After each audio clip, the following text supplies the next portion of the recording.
គុំជួលបន្ទប់ណាដែលបាញ់ទឹកអប់ក្រអូបខុសពីធម្មតាឲ្យសោះតារាបានជួលបន្ទប់លេខ404ព្រោះតែតម្លៃថោកតែគេមិនដឹងថាក្លិនផ្កាម្លិះដ៏ឈ្ងុយឈ្ងប់នោះគឺបាញ់ដើម្បីបិទបាំងក្លិនសាកសពដែលត្រូវបានលាក់នៅក្នុងជញ្ជាំងអស់រយៈពេល30ឆ្នាំឡើយរឹតតែរន្ធត់សពនោះត្រូវបានដេរភ្នែកដោយអំបោះក្រហមនិងតទៅយកបូមទឹកចេញពីសាកសពស្អុយរលួយយកមកធ្វើជាទឹកសណ្ដំសម្រាប់មនុស្សតារាអាចរត់រួចពីបន្ទប់មរណៈនេះដោយរបៀបណាសូមស្វាគមន៍មកកាន់រឿងអាត់កំបាំងបន្ទប់404ប៉ុន្តែមុននឹងចូលទៅដល់សាច់រឿងទាំងមូលសូមបងប្អូនទាំងអស់គ្នាជួយចុច Subscribe Like និង Share និងជួយដាក់រូបកណ្ដឹងម្នាក់មួយផងជាពិសេសសូមជួយ Comment នៅខាងក្រោមវីដេអូព្រោះការ Comment របស់បងប្អូននឹងជួយរុញវីដេអូមួយនេះឲ្យទៅដល់អ្នកទស្សនាផ្សេងទៀតសាច់រឿងខ្លះត្រូវបានសរសេរឡើងដើម្បីជាការកំសាន្តប៉ុណ្ណោះដូច្នេះសូមបងប្អូនប្រើវិចារណញ្ញាណក្នុងការស្ដាប់ចូលមកដល់សាច់រឿងរបស់យើង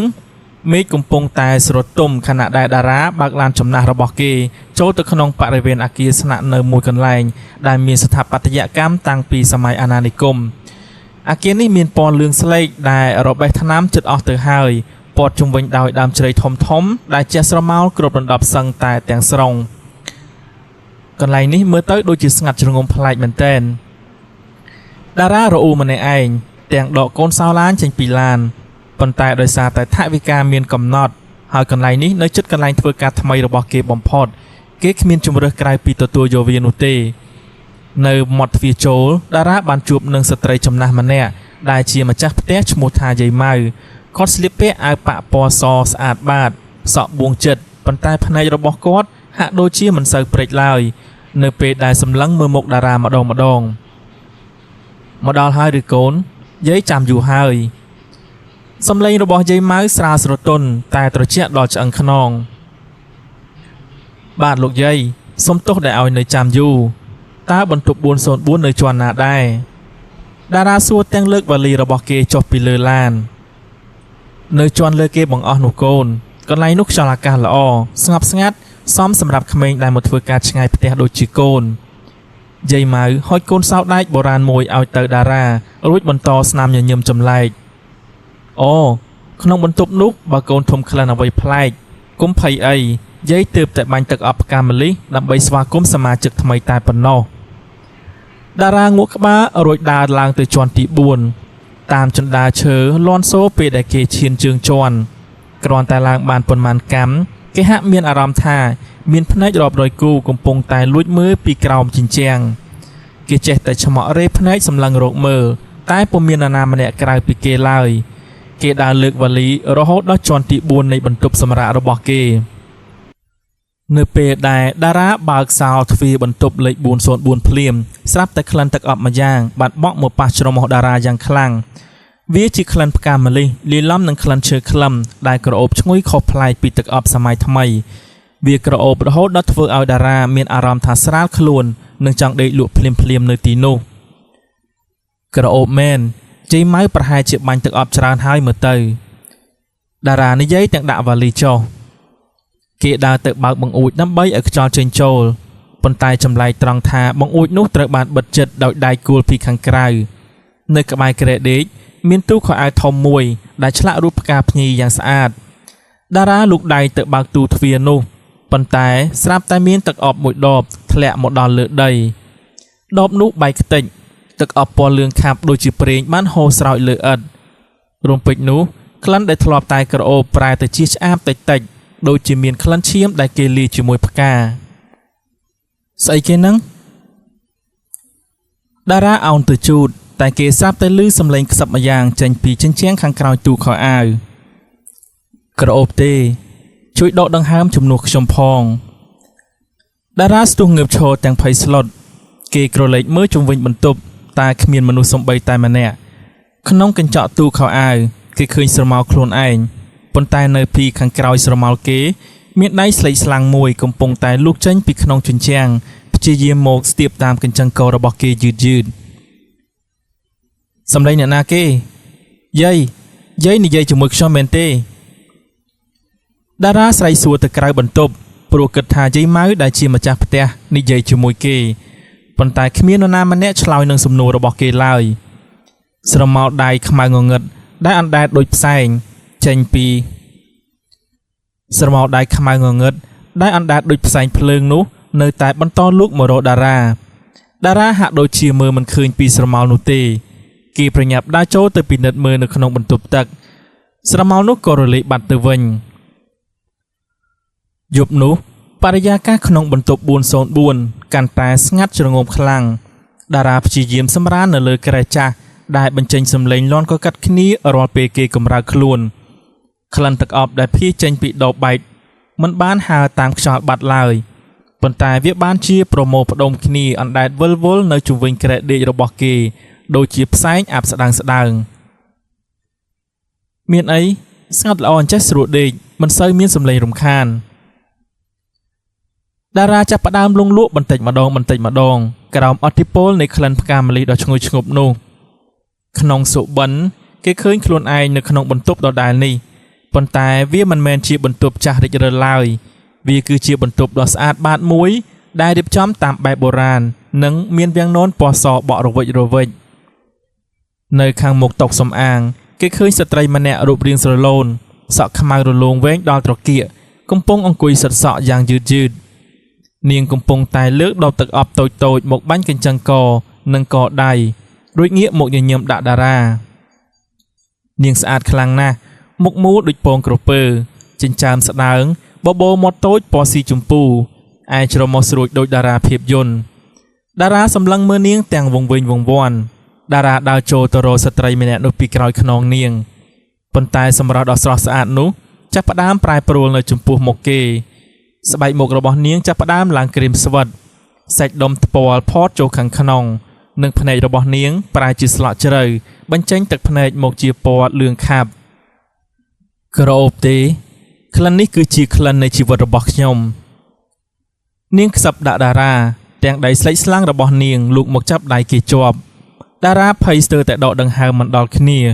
គេស្រែកឡើងផ្លត់សំឡេងរួចខំទាញដៃខ្លួនឯងចេញពីដៃនារីម្នាក់នោះយ៉ាងខ្លាំងលែងដៃខ្ញុំទៅលែងតារាស្រែកទាំងបិទភ្នែកទាំងសងខាងឯដៃរបស់គេនៅតែត្រូវនាងចាប់ជាប់មិនព្រមលែងគេខំប្រឹងទាញអស់មួយទំហឹងដៃទើបធ្វើគេភ្ញាក់ពីដំណេកភ្លាមមួយរំពេចតារាភ្ញាក់ដឹងខ្លួនឡើងទាំងដង្ហក់ញើសហូរស្រក់ជោគថ្ងាសគេក្រោកអង្គុយរួចដកដង្ហើមធំដើម្បីសម្រួលអារម្មណ៍ប៉ុន្តែរំពេចនោះគេស្រាប់តែទទួលបានអារម្មណ៍ថាមានដំណក់ទឹកត្រជាក់ធ្លាក់មកលើស្មារបស់គេតារាយកដៃស្ទាបស្មារួចយកមកហាត់មើល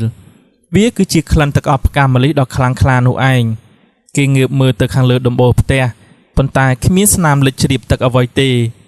ប៉ុន្តែនៅពេលងាកទៅមើលទូខោអាវដែលនៅក្បែរនោះគេឃើញមានប្រេងស្អិតពណ៌លឿងកំពុងតែជ្រាបចេញតាមប្រហោងឈើរួចហូរស្រក់មកលើរនាបយឺតក្លិនទឹកអប់ឥឡូវនេះប្រែជាឈួលខ្លាំងរហូតដល់តារាមានអារម្មណ៍ថាមានអ្វីម្យ៉ាងមកសង្កត់លើទ្រូងរបស់គេក្នុងភាពងងឹតស្រមោលស្ត្រីម្នាក់ដែលគេឃើញក្នុងសុបិនចាប់ផ្ដើមលេចរូបរាងឡើងនៅពីក្រោយទូខោអាវនាងមិនបានដើរទេប៉ុន្តែនាងអណ្ដែតចូលមករកតារាតាមរយៈផ្សែងទឹកអប់ដែលហុយទ្រលោមហេតុអ្វីក៏អ្នកមកដាស់ខ្ញុំសំឡេងស្រីនោះបន្លឺឡើងមិនមែនចេញពីមាត់របស់នាងទេតែវាដូចជាបន្លឺចេញពីក្នុងជញ្ជាំងខាងក្រោយទូខោអាវនោះវិញនាងជាអ្នកណាយាយម៉ៅជួយខ្ញុំផងតារាខំស្រែកហៅយាយម៉ៅព្រមទាំងព្យាយាមក្រោកដើម្បីរត់ទៅមាត់ទ្វារប៉ុន្តែជើងរបស់គេហាក់ដូចជាត្រូវចំណងអាត់កំបាំងម្យ៉ាងចងភ្ជាប់នឹងជើងក្រែគេឃើញដៃស្លេកស្លាំងរបស់ខ្មោចស្រីនោះលូកមកជិតមុខរបស់គេក្រចកដៃរបស់នាងវែងហើយមានក្លិនស្អុយរលួយបង្កប់ក្នុងក្លិនផ្កាយាយម៉ៅគាត់ស្រឡាញ់ខ្ញុំណាស់គាត់ចង់ឲ្យខ្ញុំស្អាតជារៀងរហូតឥឡូវគាត់រកមិត្តឲ្យខ្ញុំបានហើយទេខ្ញុំមិនមែនជាមិត្តរបស់នាងទេយាយម៉ៅនៅឯណានរណាក៏បានដែរជួយខ្ញុំផងតារាស្រែកហៅយាយម៉ៅឲ្យមកជួយទាំងសំឡេងចាប់ផ្ដើមស្អកគេភ័យស្ទើរតែលិចនោមដាក់ខោទៅហើយប៉ុន្តែហាក់គ្មាននរណាម្នាក់ដេកនៅបន្ទប់ក្បែរគេឡើយជួយផងនរណាក៏បានដែរសូមមកជួយខ្ញុំផងកុំចូលមកជិតខ្ញុំមិនដឹងអីទេរំពេចនោះយាយម៉ៅលេចរូបរាងឡើងនៅមាត់ទ្វារបន្ទប់ដែលចំហតិចគាត់ឈរកាន់ដបទឹកអប់មួយធំរួចសូត្រមន្តខ្សឹបកុំភ័យអីកូនតែបន្តិចទៀត កូននឹងលែងឈឺចាប់ហើយតារាស្រែកហៅឲ្យគេជួយយ៉ាងខ្លាំងប៉ុន្តែគ្មានសំឡេងអ្វីចេញពីបំពង់កគេឡើយព្រោះផ្សែងទឹកអប់មរណៈនោះបានជ្រាបចូលទៅក្នុងសួតរបស់គេជិតអស់ទៅហើយតារាដកដង្ហើមញាប់ស្អេកសួតរបស់គេចាប់ផ្ដើមត្រូវដុតបញ្ឆេះដោយផ្សែងទឹកអប់ដល់ខាប់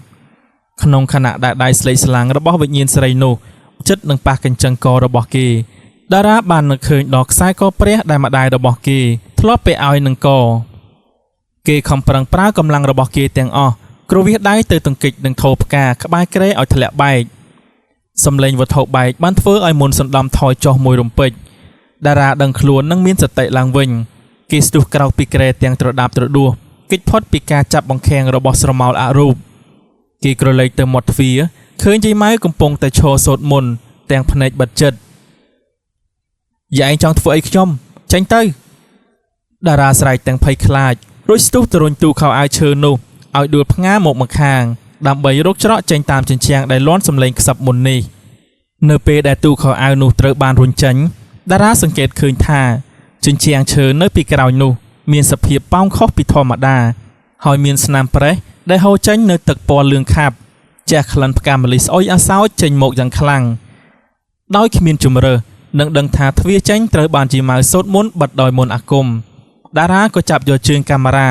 ដែលជាដែកមាំមកវាយសន្ធាប់ទៅលើជញ្ជាំងឈើនោះយ៉ាងខ្លាំងឈប់ភ្លាមកុំប៉ះពាល់កូនស្រីរបស់អញយាយម៉ៅស្រែកខ្លាំងទាំងស្ទុះមកទាញដៃតារាតែត្រូវតារារុញខ្ទាតចេញតារានៅតែខំប្រឹងវាយជញ្ជាំងនោះទោះបីជាយាយម៉ៅខំប្រឹងស្រែកខាត់គេយ៉ាងណាក៏ដោយនៅពេលក្តារជញ្ជាំងនោះរបើកចេញតារាស្ទើរតែដាច់ផ្ងាដោយក្តីរន្ធត់បំផុតនៅពីក្រោយជញ្ជាំងនោះមិនមែនជាដីឥដ្ឋឡើយប៉ុន្តែវាគឺជាមឈូសឈើដ៏ធំមួយដែលមានសាកសពស្ត្រីម្នាក់ក្នុងសភាពស្ងួតក្រៀមដូចខ្មោចម៉ាមីដែលត្រូវបានគេរុំភ្ជាប់ក្នុងមឈូសនោះសាកសពនោះស្លៀកឈុតកូនក្រមុំពណ៌សដែលឥឡូវនេះប្រែជាពណ៌សជាំដែលប្រឡាក់ដោយស្នាមឈាមពេញខ្លួនភ្នែករបស់សពត្រូវបានដេរភ្ជាប់ដោយសរសៃអំបោះក្រហមចំណែកមាត់វិញត្រូវបានគេច្រកដោយផ្កាម្លិះស្ងួតនេះជាសាកសពមនុស្សមែនទេតារាញ័រដៃញ័រជើងគេឃើញនៅបាតជើងសាកសពមានចានដែកតូចមួយសម្រាប់ត្រង់យកទឹកដែលហូរចេញពីសពរួចយកទៅធ្វើលាយជាទឹកអប់បាញ់ក្នុងបន្ទប់នេះរំពេចនោះវិញ្ញាណស្ត្រីដែលតារាឃើញមុននេះបានលេចរូបរាងឡើងយ៉ាងច្បាស់នាងឈរយំនៅក្បែរសាកសពខ្លួនឯងភ្នែកដែលត្រូវគេដេរនោះចាប់ផ្ដើមហូរឈាមចេញមកជួយដកអំបោះចេញពីភ្នែកខ្ញុំផងខ្ញុំមើលមិនឃើញផ្លូវទេខ្ញុំឈឺចាប់ណាស់កុំប៉ះកូនអញចេញទៅអាមនុស្សចង្រៃយាយម៉ៅស្ទុះទៅរុញតារាចេញពីមុខមឈូសឈើនោះគាត់ឈររាំងពីមុខមឈូសហាក់ដូចជាមានអាត់កំបាំងក្នុងចិត្តសំឡេងយំរបស់វិញ្ញាណស្រីម្នាក់នោះនៅតែបន្លឺលឺពីមឈូសនោះទាំងសោកសង្រេងយាយសម្លាប់មនុស្សមែនទេអត់ទេនាងជាកូនរបស់អញកុំមកប៉ះកូនស្រីអញបើជាកូនស្រីយាយមែនមិនបានជាយាយយកនាងមកកប់ក្នុងជញ្ជាំងបន្ទប់បែបនេះទៅវិញយាយមានអីលាក់បាំងប្រកាសណាស់កុំចេះរឿងរបស់អញយាយម៉ៅស្រែកគំហកដាក់តារានៅពេលដែលគេខំប្រឹងជជីកសួររកការពិតគេឆ្លៀតឱកាសស្ទុះទៅច្រានយាយម៉ៅចេញមួយទំហឹងធ្វើឲ្យគាត់ខ្ទាតទៅគៀនទ្វារយ៉ាងខ្លាំងគាត់ដួលស្ទើរតែងើបមិនរួចតារាដឹងថានេះគឺជាឱកាសតែមួយគត់គេទាញយកកន្ត្រៃតូចមួយដែលរើសបាននៅក្បែរនោះស្ទុះទៅកាត់សរសៃអំបោះក្រហមដែលដេរភ្នែកសាកសពនោះចេញអាចង្រៃឯងបំផ្លាញសម្រស់កូនអញយាយម៉ៅស្ទុះមកច្របាច់កតារាពីក្រោយយ៉ាងខ្លាំងប្រៀបបាននឹងកម្លាំងបិសាចសន្ធិដ្ឋក្នុងខ្លួនរបស់គាត់តារាខំប្រឹងកាត់ខ្សែអំបោះចុងក្រោយដាច់រំពេចនោះក្លិនទឹកអប់ក្នុងបន្ទប់ស្រាប់តែរលាយបាត់ភ្លាមជំនួសមកវិញដោយខ្យល់ត្រជាក់បក់បោកយ៉ាងខ្លាំងសាកសពដែលធ្លាប់តែក្រៀមប្រែជារលួយភ្លាមនៅចំពោះមុខហាក់ដូចជាពេលវេលាដែលត្រូវបានរក្សាទុកដោយអាគមបានរលាយអស់ក្នុងមួយវិនាទីយាយម៉ៅស្រែកយំយ៉ាងខ្លាំងរួចដួលសន្លប់បាត់ស្មារតីនាងជានរណាហេតុអីបានជាសាកសពនាងនៅទីនេះទៅវិញតារាត្បិតអីខ្លាចវិញ្ញាណខ្មោចតែគេខំប្រឹងទប់ស្មារតីដើម្បីសួរនាំវិញ្ញាណនោះឲ្យបានដឹងរឿងការពិត វិញ្ញាណនោះបានប្រែរូបរាងដ៏គួរឲ្យខ្លាចមកជាមនុស្សស្រីវ័យប្រមាណ20ឆ្នាំនាងស្រស់ស្អាតដោយដែលតារាបានឃើញនៅក្នុងយល់សប្តិរបស់គេអញ្ចឹងនាងញញឹមស្រស់ណាស់នាងសម្លឹងមើលមកតារាដោយក្រសែភ្នែកស្រទន់និងជាសញ្ញាកុំឲ្យតារាខ្លាចនាងអី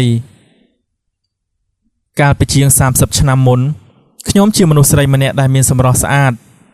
តែវាសនាខ្ញុំរស់បានត្រឹមតែអាយុ20ឆ្នាំខ្ញុំក៏មានជំងឺកាចសាហាវ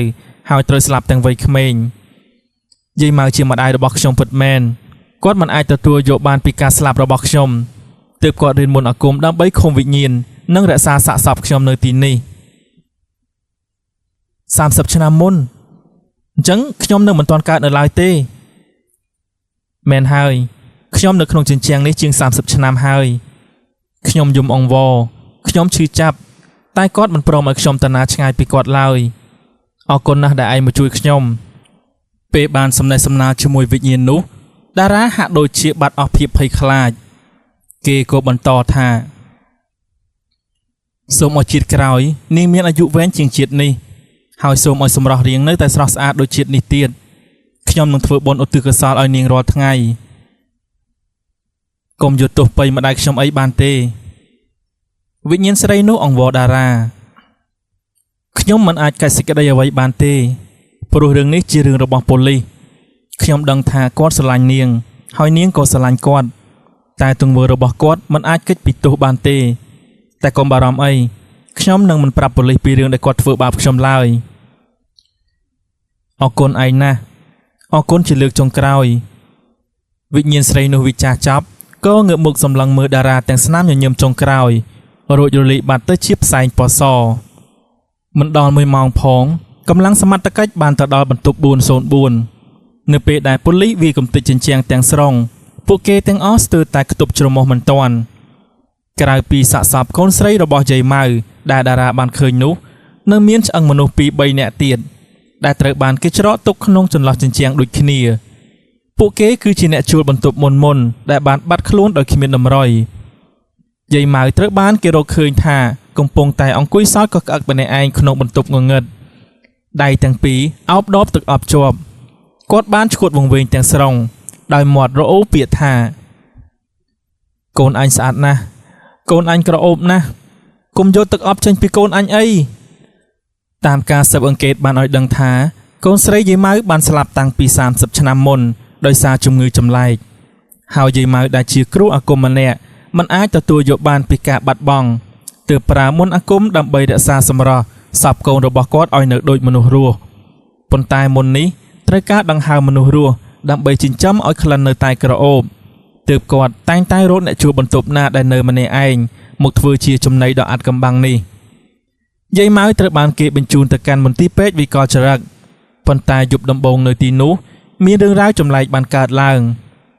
អ្នកគ្រូពេទ្យដែលយាមយប់បានរាយការណ៍ថាពួកគេធំក្លិនផ្កាម្លិះស្អុយភាយចេញពីបន្ទប់យាយម៉ៅយ៉ាងខ្លាំងនៅពេលដែលពួកគេចូលទៅពិនិត្យពួកគេឃើញយាយម៉ៅអង្គុយអោបដបទឹកអប់នោះជាប់ខ្លួនជានិច្ចគាត់លែងស្គាល់អ្វីជាអ្វីគាត់ទន្ទិញតែពាក្យសម្ដីថាកូនអញស្អាតណាស់គុំយកកូនអញទៅណាជាង30ឆ្នាំមុននេះគាត់ហាក់ដូចជាមិនអាចទទួលយកការពិតនៃការចាក់ចេញពីកូនស្រីសំណប់ចិត្តរបស់គាត់បានឡើយអស់ពីសោចគាត់ក៏យំគាត់ចាប់ដៃគ្រូពេទ្យហើយអង្វរក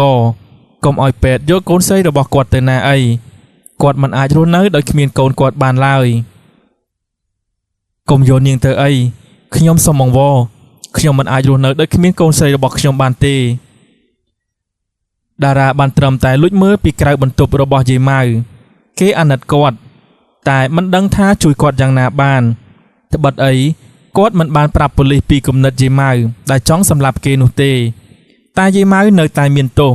ព្រោះគាត់បានសម្លាប់ជនរងគ្រោះ4នាក់ផ្សេងទៀតដែលលាក់សាកសពក្នុងជញ្ជាំងតែមួយជិតកូនស្រីរបស់គាត់ពេលវេលាកន្លងផុតទៅពីមួយថ្ងៃទៅមួយថ្ងៃយាយម៉ៅដែលធ្លាប់ជាគ្រូអាគមខ្លាំងពូកែបានក្លាយជាស្ត្រីចំណាស់ម្នាក់ដែលរស់នៅក្នុងពិភពងងឹតនៃមន្ទីរពេទ្យវិកលចរិតរាល់ពេលយប់អាធ្រាត្រគេតែងតែឮសំឡេងគាត់ច្រៀងបំពេកូនតិចៗទាំងដែលក្នុងដៃគ្មានអ្វីក្រៅពីដបទឹកអប់ដែលបែកខ្ទេចនោះឡើយយប់មួយបរិយាកាសក្នុងមន្ទីរពេទ្យស្រាប់តែប្រែជាត្រជាក់ខុសធម្មតាក្លិនផ្កាម្លិះដ៏ឈ្ងប់ឈ្ងុយ ដែលតារាធ្លាប់តែធំក្លិននៅបន្ទប់404នោះបានភៀសចេញពីបន្ទប់យាយម៉ៅម្ដងទៀតពេលនោះយើងឃើញស្ត្រីម្នាក់រូបរាងស្រឡូនស្អាតដូចទេពអប្សរក្រាបសំពះបាតជើងយាយម៉ៅម៉ែអើយកូនទៅហើយដល់ពេលដែលម៉ែត្រូវសម្រាកហើយសំឡេងខ្សឹបដល់ស្រទន់បន្លឺឡើងយាយម៉ៅញញឹមទាំងទឹកភ្នែករួចដកដង្ហើមធំជាលើកចុងក្រោយគាត់ហាក់ដឹងថាមានវិញ្ញាណមកលាគាត់តែគាត់នៅស្ងៀមមិនតបតសម្ដីអ្វីឡើយវិញ្ញាណកូនស្រីយាយម៉ៅបានរលាយផុតពីមុខម្ដាយយាយម៉ៅស្រក់ទឹកភ្នែកច្រោកបន្ទាប់ពីបានឃើញមុខមាត់កូនស្រីជាលើកចុងក្រោយរាល់ថ្ងៃតារាតែងតែធ្វើបុណ្យមិនថាតិចក្តីច្រើនក្តីដើម្បីឧទ្ទិសកុសលដល់វិញ្ញាណកូនស្រីរបស់យាយម៉ៅតាមពាក្យសន្យារបស់គេជាមួយនាងចាប់តាំងពីថ្ងៃនោះមកផ្ទះរបស់យាយម៉ៅត្រូវបានគេហុំព័ទ្ធទុកចោលគ្មាននរណាហ៊ានចូលទៅជិតទៀតឡើយប៉ុន្តែក្លិនផ្កាម្លិះនៅតែដក់ជាប់ក្នុងអារម្មណ៍របស់អ្នកភូមិជានិច្ចអរគុណដល់បងប្អូនទាំងអស់គ្នាសម្រាប់ការតាមដានស្ដាប់រឿងអាត់កំបាំងបន្ទប់404តាំងពីដើមរហូតដល់ចប់សង្ឃឹមថាបងប្អូនទទួលបានការកំសាន្តនិងសារអប់រំពីសាច់រឿងមួយនេះសូមកុំភ្លេចជួយ Subscribe សូមកុំភ្លេចជួយ Subscribe Like និង Comment ហើយជួយ Share ឬក៏ដាក់រូបកណ្ដឹងម្នាក់មួយផងដើម្បីទទួលបាននូវវីដេអូថ្មីបន្តទៀតហើយបើសិនជាខ្ញុំបាទនិទានឬក៏និយាយទៅមានកំហុសឆ្គងត្រង់ណាសូមបងប្អូនទាំងអស់គ្នាមេត្តាខន្តីអភ័យទោសសម្រាប់រូបខ្ញុំផងដែរហើយសម្រាប់ថ្ងៃនេះសូមអរគុណនិងសូមជម្រាបលាជួបគ្នានៅវីដេអូក្រោយទៀត